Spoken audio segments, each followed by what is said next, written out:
quero ler com você Marcos capítulo 16. Marcos capítulo 16.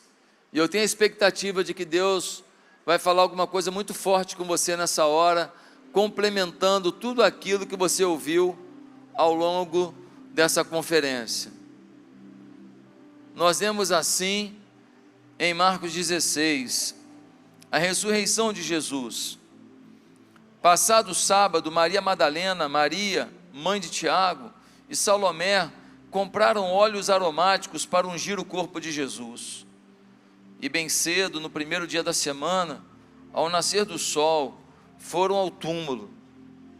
Diziam umas às outras: quem nos removerá a pedra da entrada do túmulo? E olhando, viram que a pedra já estava removida. É que a pedra era muito grande. Entrando no túmulo, viram um jovem sentado ao lado direito, vestido de branco, e ficaram atemorizadas. Ele, porém, lhes disse: não tenham medo, vocês procuram Jesus o Nazareno, que foi crucificado. Ele ressuscitou, não está aqui. Vejam o lugar onde o tinham colocado. Mas vão e digam aos discípulos dele, a Pedro, que ele vai adiante de vocês para a Galiléia. Lá vocês o verão, como ele disse. E saindo elas, fugiram do sepulcro, porque estavam tomadas de temor e assombro, e não contaram nada a ninguém, porque estavam com medo. Havendo Jesus ressuscitado de manhã cedo, no primeiro dia da semana, apareceu primeiro a Maria Madalena, da qual tinha expulsado 7 demônios, e partindo ela, foi anunciá-lo àqueles que, tendo sido companheiros de Jesus, estavam tristes e choravam. Estes, ouvindo que ele vivia e que tinha sido visto por ela, não acreditaram. Depois disso, Jesus manifestou-se em outra forma a 2 deles que estavam a caminho do campo, e indo eles o anunciar aos demais, mas também a estes 2 eles não deram crédito. Finalmente, Jesus apareceu aos 11, quando estavam à mesa, e censurou-lhes a incredulidade e a dureza de coração, porque não deram crédito aos que o tinham visto já ressuscitado. E disse-lhes: vão por todo o mundo e preguem o evangelho a toda criatura. Quem crer e for batizado será salvo, quem porém não crer será condenado. Estes sinais acompanharão aqueles que creem. Em meu nome expulsarão demônios, falarão novas línguas, pegarão em serpentes, e se beberem alguma coisa mortífera, não lhes fará mal. Se impuserem as mãos sobre enfermos, eles ficarão curados. De fato, o Senhor Jesus, depois de ter-lhes falado, foi recebido no céu e sentou-se à direita de Deus. E eles foram e pregaram por toda parte, cooperando com eles o Senhor e confirmando a palavra por meio de sinais que se seguiam. O Evangelho é maravilhoso. O Evangelho, ele é incrível. Eu vejo um monte de gente orgulhosa de falar do que faz, orgulhosa de falar da empresa que montou, orgulhoso de falar da trajetória que escreveu, orgulhoso de falar da família que montou. Mas o Evangelho é a coisa mais escandalosamente incrível que existe na terra. O Evangelho é mais que discurso, é mais que religião, é mais que doutrina, é mais de conjunto de nãos. O Evangelho é o resultado de uma experiência com Deus. O Evangelho só acontece quando aquilo que Deus fala é assimilado no coração de um homem, de uma mulher, e há uma resposta dizendo: tu és o meu Senhor. O Evangelho é o homem ter um encontro não apenas com Deus, é ter um encontro com a paz. O homem pode conquistar o que quiser, ele pode avançar e chegar a lugares inacreditáveis. Se ele não tem o Evangelho, ele não tem a paz, ele não tem a vida abundante, ele não tem o refúgio, ele não tem um socorro bem presente no dia da angústia, ele não tem a serenidade diante das ameaças, ele não tem a capacidade de se reinventar diante das lutas da vida e das perdas da vida. O Evangelho é descobrir um propósito de vida, porque o Evangelho faz com que a gente entenda para que fomos chamados e como podemos exercer esse chamado, e na força de quem faremos o nosso chamado. Sem Evangelho, o homem pode falar de propósito, ter programa de coach, pode ter o inferno que seja, querido, sem Deus não tem propósito. É o Evangelho é essa coisa extraordinária. O Evangelho também é o caminho para o céu. A gente quer uma vida abundante, e a Bíblia diz que tem uma vida abundante que é eterna, e não tem outro caminho para essa vida abundante. As boas obras não levam para lá, ter um tipo de adoração a qualquer divindade não leva para lá, ser uma pessoa boazinha não leva para lá, acreditar em duende não leva para lá. Só tem um jeito, o Evangelho. O Evangelho também é radical, o Evangelho corta reto. Eu não estou dizendo que o Evangelho bate nos outros, que o Evangelho desrespeita os outros, ou que o Evangelho não ama ninguém. Eu só estou dizendo que o Evangelho diz o que é certo e pronto. O Evangelho não negocia. O Evangelho é uma verdade inquestionável. O Evangelho é o relato escrito pela pena de Deus. O Evangelho é a única estrutura que pode fazer uma pessoa entender o que é a real felicidade no mundo pervertido e perdido. Por isso é inegociável o Evangelho. O Evangelho, ele é as boas novas do Espírito. Boas novas nós precisamos, porque a vida nos prega peças toda hora. Eu sempre digo que um dia muda a tua história. Quando alguém está criticando o outro, ali a família ali, ó, isso é porque o pai é assim, isso é porque a mãe foi assim. Eu não gosto muito não, mas tem um ditado antigo que diz assim: não cospe para o alto que vai cair na tua cara. Uma pessoa que acusa e que julga os outros, ele é um delinquente de si mesmo, porque você está a um dia do pior dia da sua vida, ou a um dia do melhor dia da sua vida. O amanhã você não tem domínio. Um casal esperando um bebê, sonhando, faz o quarto, bota os brinquedinhos, oram lá, se ajoelham lá. Por 9 meses, está para nascer. Vamos olhar o coraçãozinho, e o coraçãozinho não está batendo mais.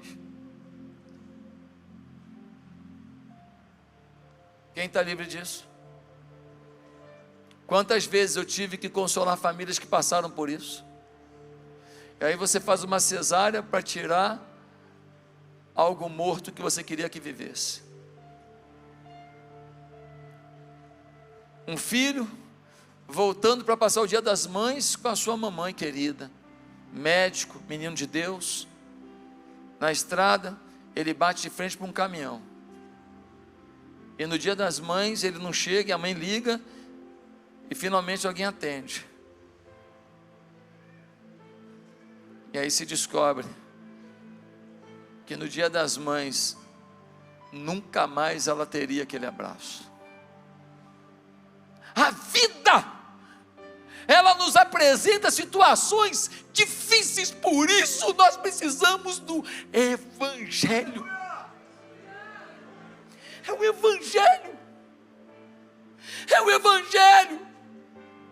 E quantas vezes eu e você, nós estamos negociando o evangelho, porque a gente olha um carro, olha uma casa, olha uma camisa, olha uma roupa, olha um relógio, olha uma viagem, olha uma situação, olha um status, olha o número de seguidores, olha um monte de coisa, e aí a gente se preocupa com um monte de coisa. A única coisa que a gente não se preocupa muitas vezes é o evangelho. Sabe, um homem pobre, nascido em comunidade, no Rio de Janeiro, se tornou um empresário bem-sucedido. E o seu único valor é o dinheiro. E por conta disso ele começou a fazer suas festas, bebedeiras, música, pagodes. Ele começa a curtir, porque agora ele tem dinheiro, e na infância toda dele ele viveu escassez. Seu relacionamento conjugal se perde, sua família é detonada, o respeito entre ele e sua esposa se acaba. Finalmente o casamento acaba. Os filhos, de alguma maneira, satisfeitos, porque não aguentavam mais ver o clima de horror que era aquele casamento. Alguém convida esse homem para vir aqui. Alguém convida essa mulher para vir aqui. Tudo destruído, tudo acabado. A família acabou, o diabo venceu. Mas alguém traz ele aqui. Alguém traz ela aqui, não juntos. Eles conhecem o evangelho. Eles restauram a família. E hoje ele é um dos principais pastores dessa igreja, pastor Robson.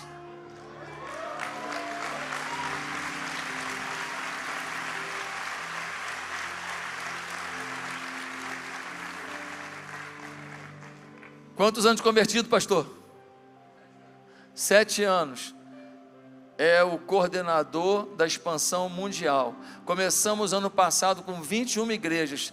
Terminamos o ano com 40 igrejas. Já temos mais 20 lugares onde o culto está acontecendo, que a gente chama de Ponte Atitude, que serão organizados em igrejas esse ano. Ou seja, nós vamos acabar com mais de 60 igrejas já esse ano. Quem está coordenando? O evangelho na vida dele.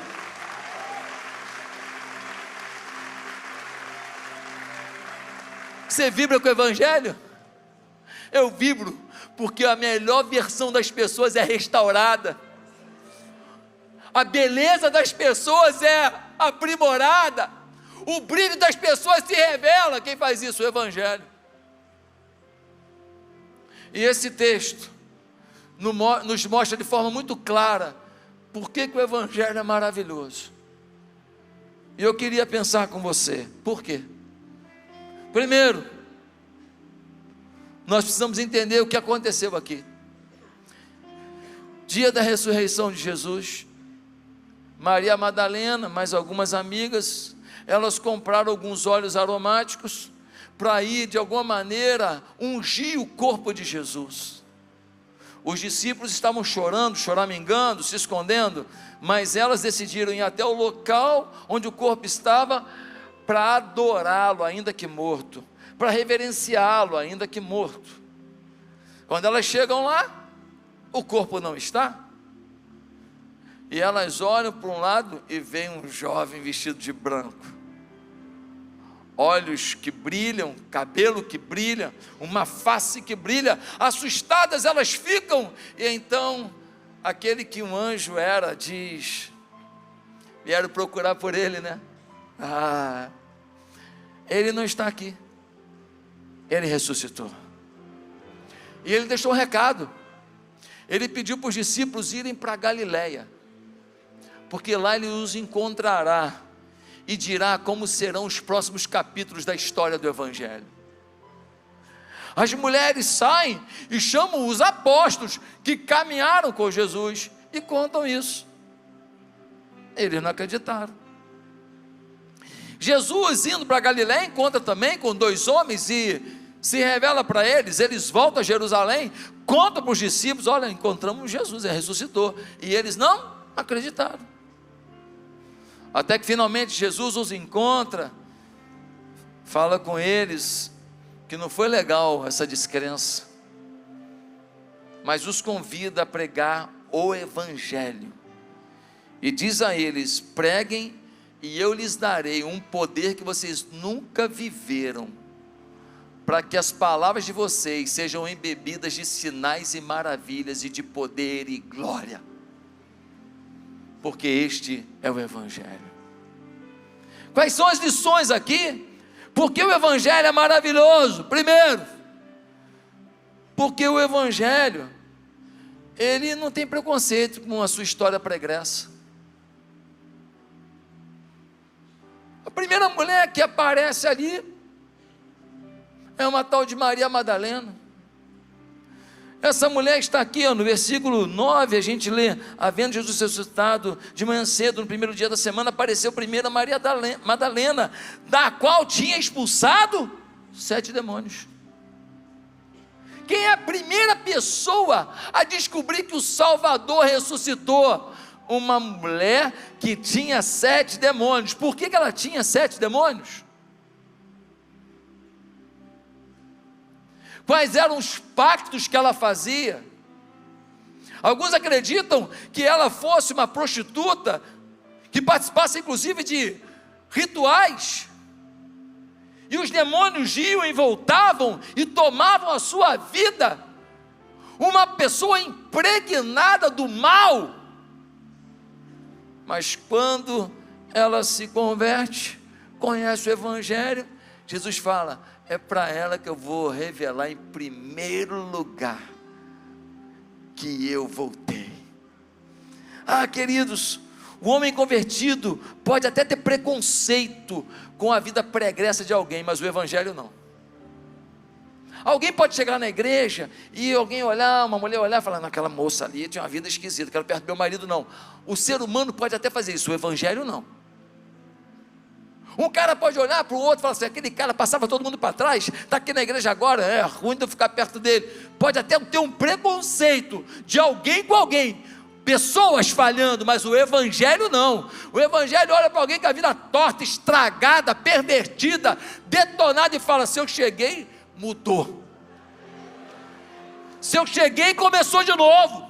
É isso que diz 2 Coríntios 5,17, dizendo que nós somos nova criatura, as coisas velhas já passaram, eis que tudo se fez novo. Como é gostoso saber que a gente pode fazer tudo novo, porque algumas fases das nossas vidas foram esquisitas, talvez mentiras, talvez adultérios, talvez enganos, talvez vaidades, talvez atitudes que você tem até vergonha de comentar, talvez pornografia, talvez uma ida a uma casa de prostituição, talvez uma orgia. Nossa, quanta coisa bagaçada, horrenda, depreciante, maléfica, demoníaca. Mas aí vem o Evangelho e fala: e aí? É Evangelho mesmo? É. Zerei. Começa de novo. Zerei. Começa de novo. É maravilhoso pensar no que o Evangelho faz. Nome do homem: Paulo, filho de um pastor assembleano. Paulo vai crescendo e começa a ter uns trejeitos esquisitos. O pai orienta o filho, demonstra amor, mas o filho faz escolhas. Começa a andar com pessoas que o incentivam a viver aquilo, ele se torna um travesti. Pior que isso, Paulo se tornou um prostituto travesti. Ele vai para a rua e vende o corpo. Ele vira para o pai e fala: pai, olha a vida que eu estou levando, eu vou dar um jeito de morar com as minhas amigas. O pai sofrido, dolorido, pastor, fala: meu filho, eu não concordo com a vida que você vive, mas deixa eu te falar uma coisa e nunca esqueça: independente do que você fizer da tua vida, você nunca vai deixar de ser meu filho. aqui é a tua casa. Quando você voltar das coisas que você está fazendo, sempre a porta estará aberta na tua casa. O Paulo conta no seu testemunho que o seu pai muitas vezes ia no ponto onde ele vendia o corpo. Ia lá de madrugada, porque não estava conseguindo dormir, ficava orando pelo filho, ia até lá e passava com o carro e falava: Paulinho, quer ir para casa não? E ele, de batom, bolsa, vestido, saia, unhas, cabelo, ele falava para os outros travestis: é meu pai, ele não desiste de mim. Tá bom, pai, eu vou. E ele ia rebolando até o carro. Seu pai o colocava: ô filho, que bom te ver, vamos para casa. Anos de luta, de lágrima. Mas um dia o Paulo encontrou o Evangelho.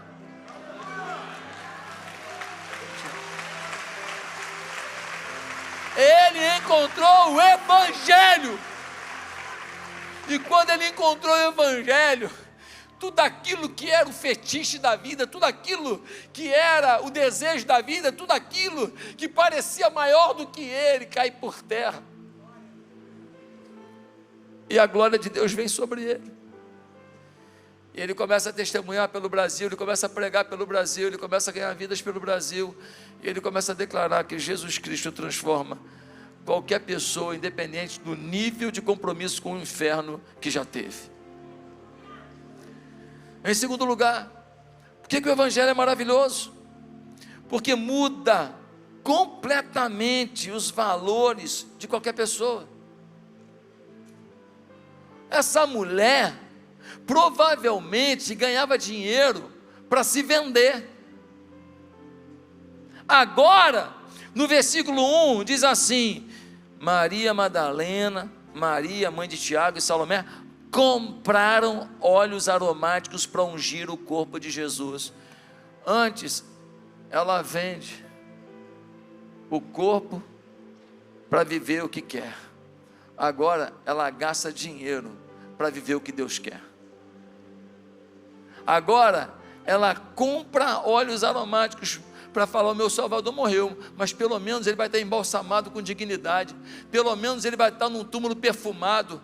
Eu não tenho mais como falar com ele, ouvir suas palavras, eu não tenho mais como tocar nele e sentir o calor do seu corpo, eu não tenho mais como ser abraçada por ele e me sentir amparada. Ele me restaurou, mas agora eu não posso mais, mas pelo menos eu quero que ele tenha dignidade, eu quero honrá-lo, eu quero adorá-lo, ainda que morto. Que transformação!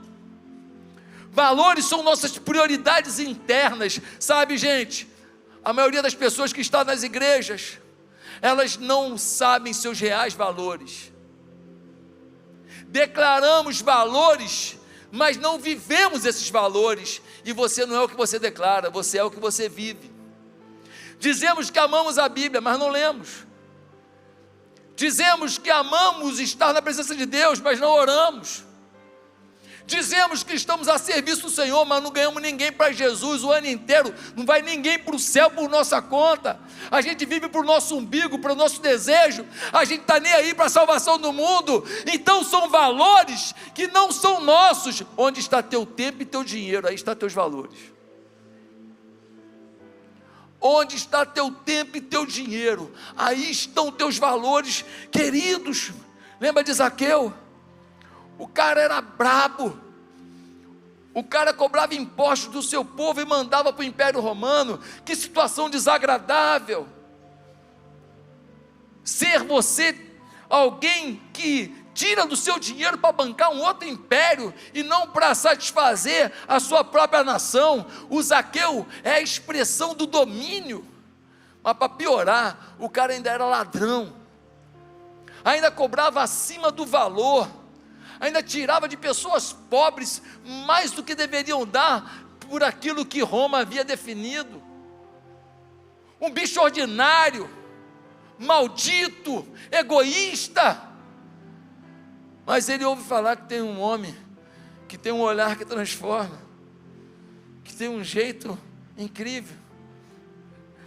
Um homem que, quando olha para as pessoas, elas são restauradas, são libertas.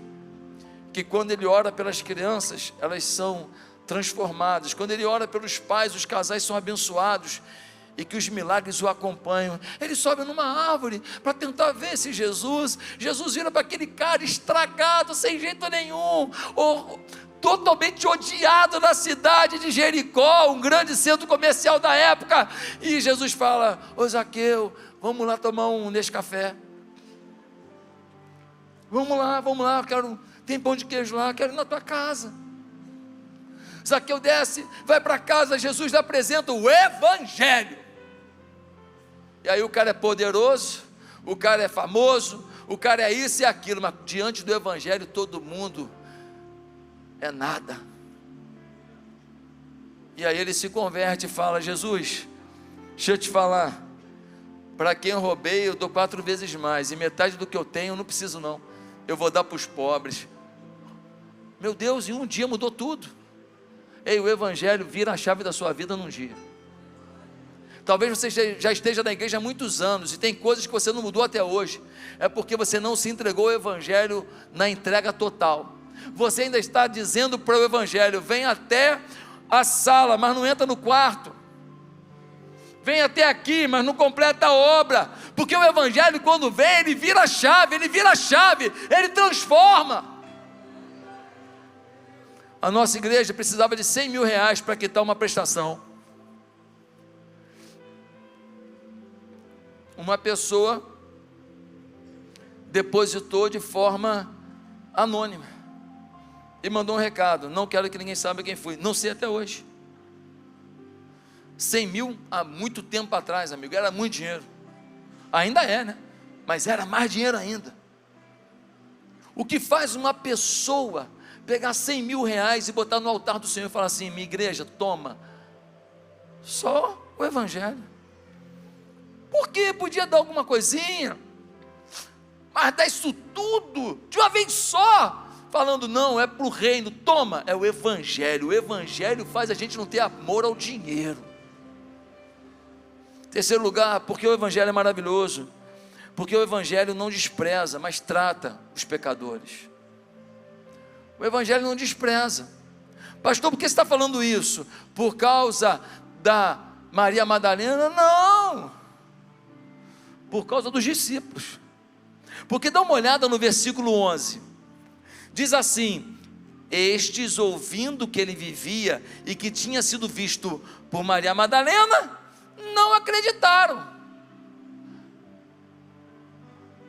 Versículo 12, depois disso Jesus manifestou-se em outra forma a 2 deles que estavam no caminho do campo, e indo eles o anunciaram aos demais discípulos, mas também a estes dois, eles não deram crédito. Irmão, esses caras viram multiplicação dos pães, sim ou não? Esses caras viram a ressurreição de Lázaro, sim ou não? Esses caras viram um cego de nascença vendo, sim ou não? Esses caras viram o paralítico lá do tanque de Betesda levantando, sim ou não? Esses caras viram 10 leprosos sendo limpos instantaneamente pela ação do poder de Jesus, sim ou não? Esses caras foram avisados por Jesus que ele morreria e ressuscitaria no 3º dia, sim ou não? E os caras duvidaram. Pensa nos jagunço ruim, igual a gente. É animador isso. Eles também tinham crise de fé, eles também ficavam entre a fé e a razão, eles também tinham suas lutas interiores, mesmo com tanta aproximação de Jesus. Quando Maria Madalena falou: ele ressuscitou, os caras: está vendo novela, hein? Chegam mais 2 discípulos e falam: nós estávamos indo no caminho de Emaús, encontramos com ele, o mestre está vivo. Já é a segunda informação que eles dizem: nossa, se eu sou Jesus, vai ficar ruim esse negócio, sim ou não? E você? Jesus fica chateado com isso. E aí olha o que diz o texto: No versículo 14 diz assim: finalmente Jesus apareceu aos 11, quando estavam à mesa, e censurou-lhes a incredulidade e a dureza de coração, porque não deram crédito aos que o tinham visto já ressuscitado. Jesus senta com ele e fala: cara, vocês, pelo amor de Deus, pelo amor de Deus, cara, como que vocês duvidaram? O que faltava eu fazer? Eu peguei 5 pães e 2 peixinhos, alimentei 10.000 pessoas. O que faltava eu fazer? Eu peguei um homem com 4 dias fedendo dentro do túmulo e fiz o cara levantar que nem uma múmia, assustou todo mundo. O que faltava eu fazer? Eu ainda falei que eu ia ressuscitar. Por que vocês duvidaram? Jesus chama atenção? Sim, mas olha como que é o Evangelho. Ele chama a atenção do pecado, ele mostra o pecado, mas ele não despreza o pecador. Versículo 15 diz assim: vão, e disse-lhes: vão por todo mundo e pregue o Evangelho a toda criatura. O que Jesus está dizendo? Ó, pisaram na bola, hein? Foi legal não, mas Felipe, não vou desistir de você. Nádia, não vou desistir de você. Valéria, não vou desistir de você. Pisou na bola. Edna, pisou na bola. Não gostei não, tá? Mas o meu amor por você é maior que teu erro. O meu amor por você é maior do que essas palhaçadas que você faz.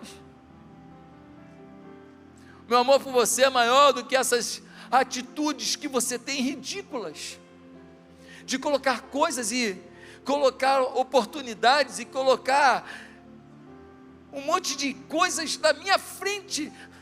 É ridículo, porque eu já me manifestei a você, eu já te mostrei o quanto eu te amo, mas eu consigo acreditar que você pode ainda me dar algo melhor.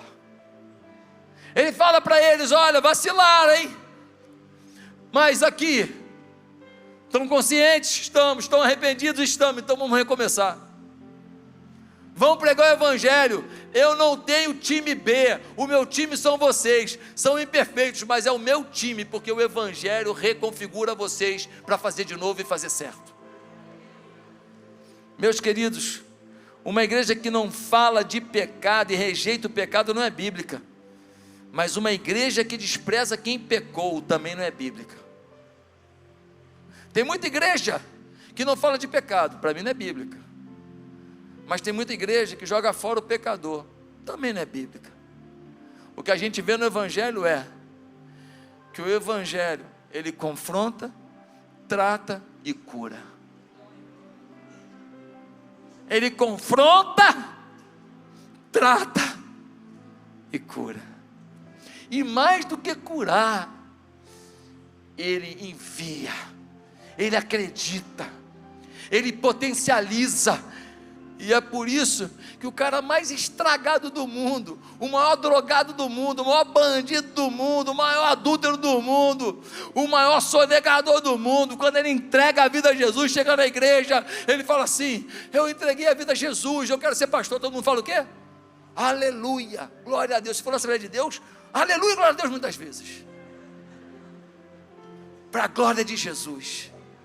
Por quê? Porque o Evangelho acredita na restauração. Tem alguém que você desistiu? Tem alguém que você nem ora mais? Tem alguém que você não fala mais nada? Tem alguém que você não investe mais nem um centavo? O Evangelho nos ensina que não desistimos de ninguém. Mas em quarto lugar, porque o Evangelho é maravilhoso? Porque nos dá a oportunidade de viver um propósito de Deus. O Evangelho não diz para a gente viver um propósito nosso. É muito comum falar assim: descubra o propósito da sua vida. E muita gente, quando escuta essas falas, esses treinamentos, essas mentorias, eu também faço mentorias, treinamentos, eu sei muito bem o que estão dizendo. Muitas vezes se fala de um propósito em que você descobre um propósito seu, para fazer um chamado seu, para atingir o sucesso seu. Mas isso não tem nada a ver com o Evangelho. Porque o propósito da gente, seja médico, engenheiro, manicure, cabeleireiro, pipoqueiro, astronauta, pastor tempo integral, o propósito da gente está em Deus, começa nele e termina nele. É fazer com que no campo de futebol, nós temos vários atletas aqui, no campo de futebol eles façam daquele campo o seu púlpito. O engenheiro, no meio daqueles projetos e cálculos, ele faça daquele ambiente o seu púlpito. O professor que está lá com aquela audiência, faça daquela audiência o seu púlpito. Ah, mas não pode pregar o evangelho na escola, tal. Irmão, olha só, tu não deixa de ser crente quando está na escola. O capeta fala o que quer, só os crentes que ficam com medo. O capeta fala o que quer para o teu filho, o demônio fala o que quer para a tua filha, mas nós estamos cheios de medo de falar o que Deus quer que a gente fale. Meus amados irmãos, e o que eu acho mais bonito é que no versículo 17, olha o que a gente vê no versículo 17, diz assim: estes sinais acompanharão aqueles que creem em meu nome, expulsarão demônios, falarão novas línguas, pegarão em sementes, e se beberem alguma coisa mortífera, não lhes fará mal, se impuserem as mãos sobre os enfermos, eles ficarão curados. Ou seja, Deus está falando: olha, eu tenho um propósito na tua vida, e esse propósito envolve poder. Poder. Tua oração vai ter poder, tua vida vai ter poder. Quando você chegar no ambiente, se você se encontrar e se fizer um merge da tua vida com o evangelho, onde você chegar, chegou o meu poder. Quantas vezes você chega num lugar e acontece um mal-estar, alguém não te suporta, você nunca fez nada contra a pessoa, e você fica revoltado. Nossa, a pessoa não fala com a gente, não cumprimenta, tem raiva, mal educada. Não, querido, ela não aguentou a representação do poder. A tua presença contagiou o ambiente, então você tem que amar mais ainda essa pessoa, porque o teu poder é maior do que esse repelir que você viu, essa rejeição que você viveu. Eu tinha uma chefe, quando eu trabalhava como consultor, que, nossa, mas de vez em quando soltava umas gracinhas e tal. Eu já contei isso aqui na igreja, e chegou um dia que ela falou: eu queria falar contigo. Eu falei: cara, eu vou soltar os cachorros nessa mulher hoje eu vou arrebentar ela. O meu dominante subiu. Falei: cara, chega, se ela falar gracinha hoje, porque todo mundo, qualquer coisa, estava tudo bem. Se eu chegasse atrasado 10 minutos, tá difícil, hein? Gracinha. Quando ela veio, eu já estava preparado. Falei: quando a bolinha de ping-pong vier, já vou dar a requetada. E ela vira para mim e fala: Josué, ela se dizia agnóstica, você que tem intimidade aí com Deus, tu não pode orar pela minha sobrinha que está com risco de vida, não? Gente, que raquetada que eu tomei. Cara, que vergonha. Eu tenho vergonha disso até hoje, sério mesmo. Até hoje, quando eu lembro, eu falo assim: nossa, tu é pequeno mesmo, hein? Tu é miserável mesmo. Irmão, eu estava no ódio. Eu queria briga. Eu não percebia que ela me agredia, porque tinha algo em mim que ela não via nela. Em último lugar, por que o evangelho é maravilhoso? Porque nos garante a salvação. Irmão, não tem outro jeito, não tem outro passaporte para a salvação, é o evangelho. O evangelho é tudo. No versículo 16, nós lemos de forma tão clara: quem crer e for batizado será salvo, quem porém não crer será condenado. O evangelho define se você vai para o céu ou para o inferno. O evangelho define se é vida eterna ou morte eterna. Nós estamos querendo pregar o evangelho que fala de recompensa, de bênção, de aliança, de carinho, de Deus contigo, de Deus fazendo aqui, fazendo ali, de Deus abrindo porta, de Deus movendo céus e terra para te abençoar, que você é a menina dos olhos de Deus, e tal, para a direita, para a esquerda, para cima, para baixo, tu é o cara. É isso que a gente gosta de falar, e a gente não gosta de falar mais de céu e inferno. Quando eu era pequeno, o meu pai pregava de manhã um sermão para a igreja, de noite um sermão evangelístico. Então praticamente toda noite a gente ouvia falar de céu e inferno, da eternidade, da salvação eterna. Era assim, era o sistema da igreja. A gente cantava Maranata, Cristo vem me buscar, para o céu me levará, e o Cordeiro prometido voltará. Oh, glórias, aleluias, Maranata, vem Jesus, sou liberto pelo poder desta cruz. Vem o Consolador, sua glória em resplendor, sou liberto pelo sangue do Senhor. Cantava toda hora, irmão. Num dia lindo, almejo eu encontrar a eterna glória que prometida está. Toda hora, irmão, era toda hora. Ó Pai, eu queria tanto ver o meu Senhor descer, vindo me encontrar. Eu posso até imaginar a refulgente glória do Senhor Jesus, transpondo as brancas nuvens no mais puro azul, onde nem sul, nem norte existirá. E em meio a lágrimas, sorrisos de alegria e de prazer, eu que era cego agora posso ver, contemplar, enfim. Por isso eu canto glória. Fica de pé, vamos lá. Glórias, glórias ao autor da minha fé. Glórias, glórias ao autor da minha fé. Oh, glória a Deus!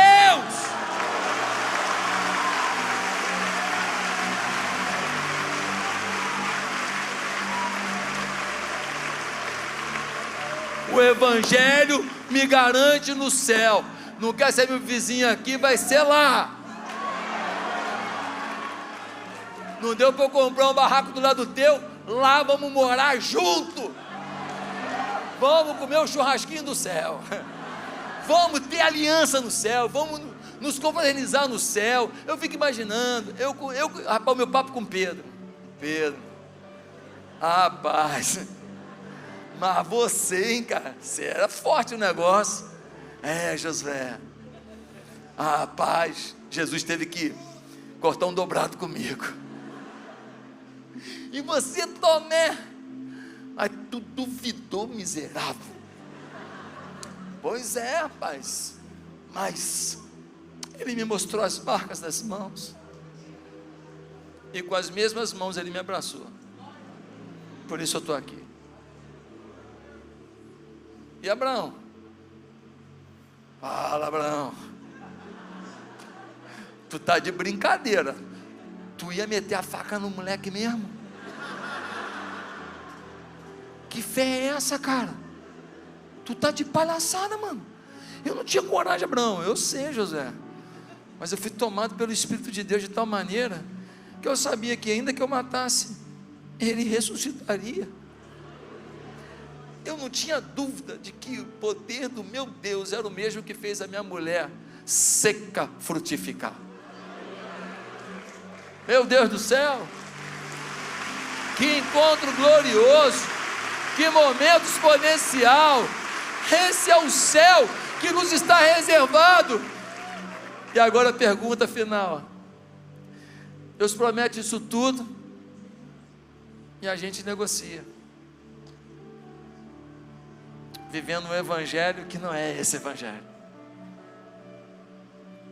vivendo paixões que não são as paixões que Deus quer que a gente tenha. Nós vamos sair daqui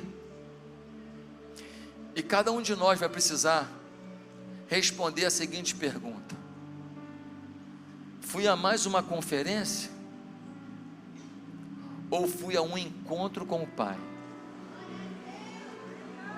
O que Deus falou através dos pastores aqui, o pastor Felipe está aqui ainda, os pastores da nossa igreja que falaram estão aqui ainda.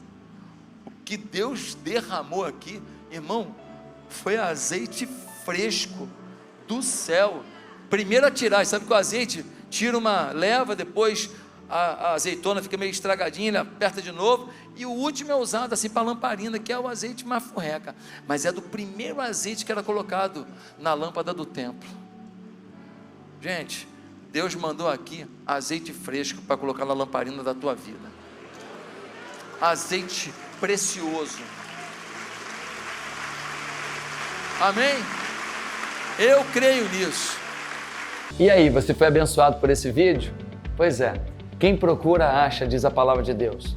E nós temos muitos outros conteúdos no meu canal que podem abençoar a sua vida.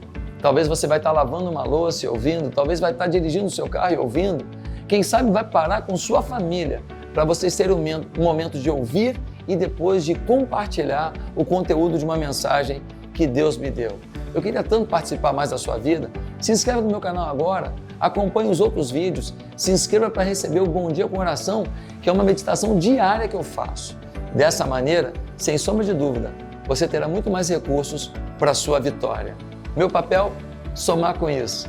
Que Deus me dê essa oportunidade. Você pode me dar também essa oportunidade? Que Deus nos abençoe juntos. Fique com Deus.